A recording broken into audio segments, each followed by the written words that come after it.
So here we have the original sculpt for the Brazen Bull. I really think that the original sculpts for Trench Crusade really sells the theme and the feel of the original artwork. So during the current campaign that we're running, my buddy that is playing the Sultans got this rule, the Sultan's favor. You can now increase the number of models that are normally limited, such as Janissaries, by 1. This does not include elite models. I know what you're asking, but Bull is an elite, right? No, it's not. He can now field 2 freaking bulls. Painting 2 of these big ones exactly alike? It doesn't really tickle my creative nerve. So I decided that I had to do a kit bash. And now to the one that we're going to kit bash. I get my buddy to print another sword arm and mirror it so that I can use it as a left arm as well. So now the bull will dual wield swords. I then try to figure out what to do with the cannon. I figure it could be cool if it was mounted on his shoulder. So after gluing both arms in place, I go about finding the right position for it.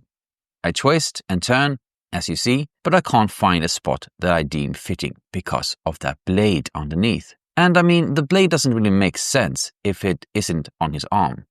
It doesn't really serve a purpose sitting on his shoulder. So what I end up doing is to cut off the front of the blade and go with this position here. So it's more like lobbing bombs onto the battlefield from afar. Because I clip off the blade off the bottom of the cannon, I can now use this crescent-shaped shoulder shield underneath to cover the ugly cut. And it just so happens that it really fits perfectly. When working on kit bashing, I think it's important to be brave. Don't think too much. Does it look okay? Does it look cool to you? Then just go with it. Something you feel is visually striking. Your first gut reaction, your instinct, is often the right thing, or at least it leans in the right direction. And when you decide, don't go half-ass. Be bold. Use superglue. Use activation to make your choices stick. Otherwise, a kit bash can take a long time. You can always cover things up. When the cannon is in place, I know that I'll use this on the bottom of the cannon. So I decided that it would be very cool to have a sword sticking out of his shoulder, since he no longer has the shield. Maybe a soldier in an earlier battle climbed upon his back and stuck it in there, thrusting it into the beast, trying to inflict a wound. I think it's so cool to have these small stories embedded in our miniatures. It makes them feel more a part of a narrative than just a single miniature in a void of its own. So I mark out where I will drill a hole. I do this so that drill have an easier time grabbing hold.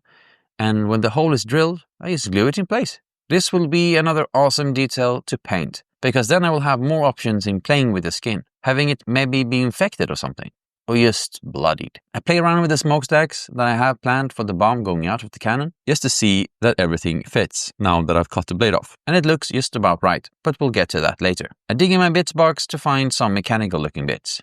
I think these are from a Nurgle kit.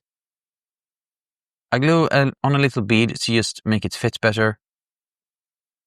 I also have all these accessories for Sultans printed, so I do place one of these little emblems as a decorative sight on the top of the cannon as well. I make sure to cover all the Nurgle bits with the same kind of decorative shields and emblems from the Trench Crusade world. Then I take an old electrical cord and glue that in place, making sure the edges go behind the canister so that it won't show too much.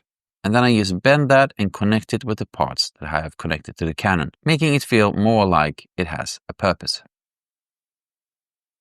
And then it's time to glue the smokestacks in place. These smokestacks are the same smokestacks that I used on my Shrine Anchorite, and they are a part of the free tier on my Patreon. So if you want them, go grab them there yourself. The links are down in the description. The only difference in using these smokestacks on the bowl instead of the Shrine Anchorite is that on the Shrine Anchorite I used them like fuming smokes coming out of an exhaust pipe. This time they will simulate an explosion, so I have to turn them around. Then I drill a hole in the smokestack and the bomb, and I use a little pin, a little metal wire to secure the bomb to the smokestack. Because there is such a small surface for the glue to adhere to, I want to make sure that everything sticks where it should be.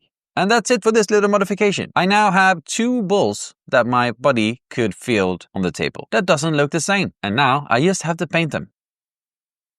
Until next time, bye guys.